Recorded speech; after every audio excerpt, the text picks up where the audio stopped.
북한 최선희 외무상이 3박 4일간의 방중 일정을 마치고 북한으로 돌아갔습니다. 시진핑 주석을 만나지 못하면서 당초 방북 목적을 달성하지 못한 것 아니냐는 분석이 나옵니다.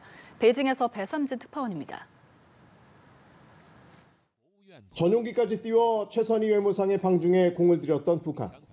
당초 최 외무상이 시진핑 중국 국가주석을 예방할 수 있을 것이라는 전망도 있었지만 이루어지지 않았습니다.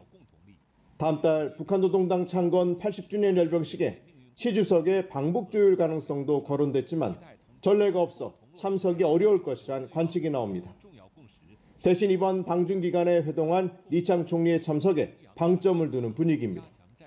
최 외무상의 방중 기간 북중 간 시각차가 노출됐다는 분석도 이어졌습니다.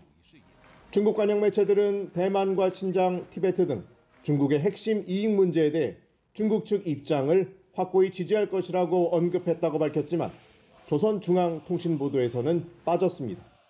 崔善基表示，朝方支持构建人类命运共同体理念和四大全球倡议。 왕이 중국 외교부장과의 회담과 관련해 신화통신은 일방주의와 관권 정치를 배격한다는 논의가 이루어졌다고 밝혀 트럼프 행정부와 각을 세우는 데 집중했지만 북한은 이 내용도 제외했습니다. 북한 입장에서는 북미 정상회담까지도 염두에 두면서 중국과의 조율 또는 중국과의 협조를 만들어내는 과정이라고 볼 수도 있습니다. 일각에서는 북중 외교수장 회담에 국경 해양사무 담당 부국장의 배석에 주목했는데 중국의 동해 진출과 관련한 논의 가능성이 제기됩니다.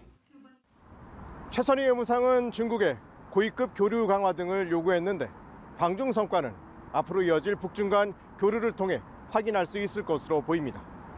베이징에서 연합뉴스TV 배삼진입니다.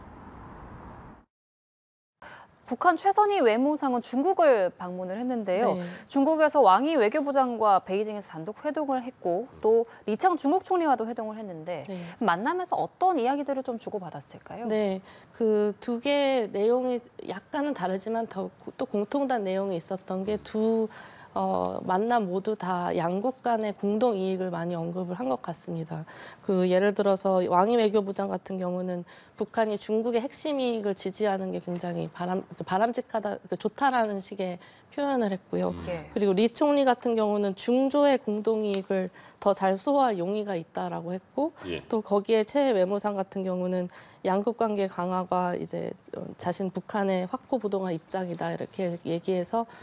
양국 간의 공동이익에 대한 어떤 논의를 많이 했다라는 얘기가 있었고 그리고 국제 지역 문제에 대한 논의도 많이 했다고 합니다. 그래서 북한 측의 보도를 보면 북중 간의 이 국제 정세를 바라보는 그런 게 완전히 일치했다라고 얘기를 해서 여기 한반도를 둘러싼 미국 포함해서 중동 정세 여러 가지를 얘기를 했을 거라고 예상이 되고요.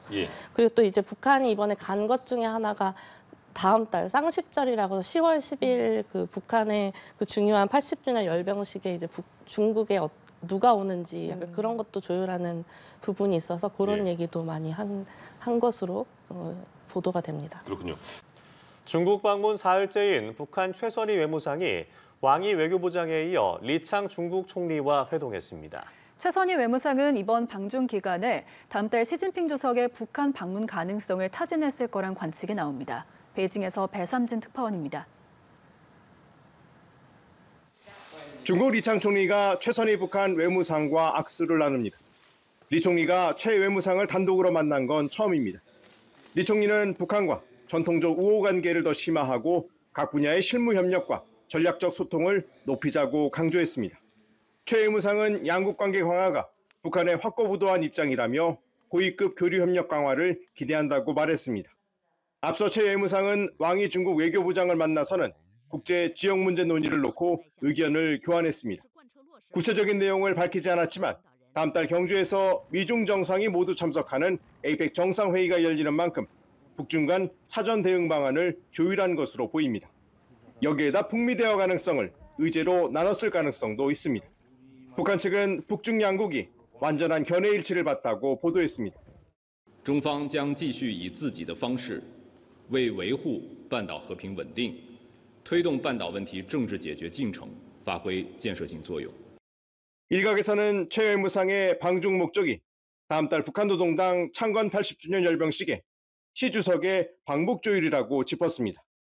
하지만 다음 달 1일부터 8일까지 국경절 연휴인데다 사중전회를 앞두고 있고 한미와의 관계를 고려할 때 방북이 어려울 것이란 분석이 지배적입니다. 중국 매체들은 권력 서열 2위 리창 총리와 권력 서열 5위 차이치 정치국 상무위원이 함께 참석할 가능성이 있다는 전망을 내놓고 있습니다. 베이징에서 남뉴스TV 배삼진입니다. 북한이 2018년 이후 7년 만에 유엔 총회 연단에 올랐는데요. 절대 핵을 포기하지 않겠다고 강조했습니다. 동시에 북미 대화 재개에 대한 여지를 열어뒀습니다. 장효인 기자입니다.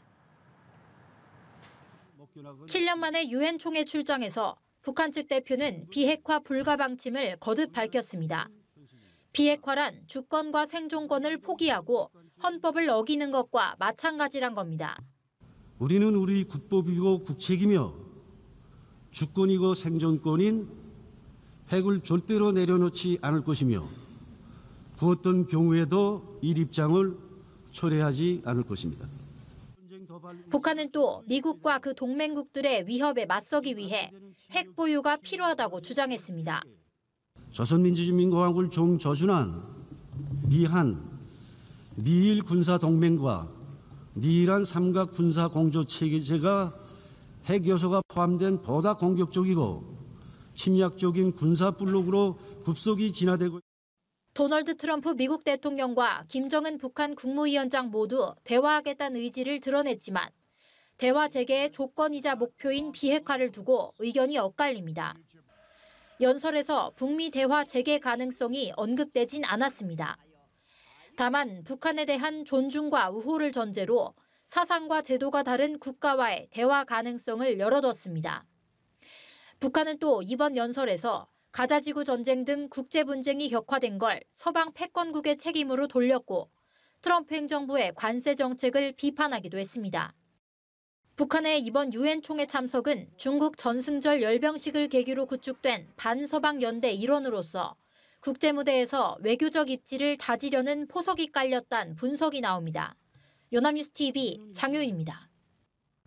최선희 북한 외무상과 왕이 중국 외교부장이 어제 베이징에서 만난 가운데 조선중앙통신이 국제 및 지역 문제와 관련한 깊이 있는 의견 교환이 있었으며 완전한 견해 일치를 봤다고 오늘 보도했습니다. 왕 부장은 회담에서 북중 관계를 발전시키는 것은 중국의 확고한 전략적 방침이라며 전략적 소통을 강화해 지역의 평화 발전을 촉진하자고 말한 것으로 전해졌습니다. 다음 달 말 경주 에이펙 정상회의를 계기로 한중, 미중 정상회담 등이 열릴 것으로 전망되는 상황에서 양국 외교장관은 관련한 대응 방안을 조율했을 것으로 보입니다.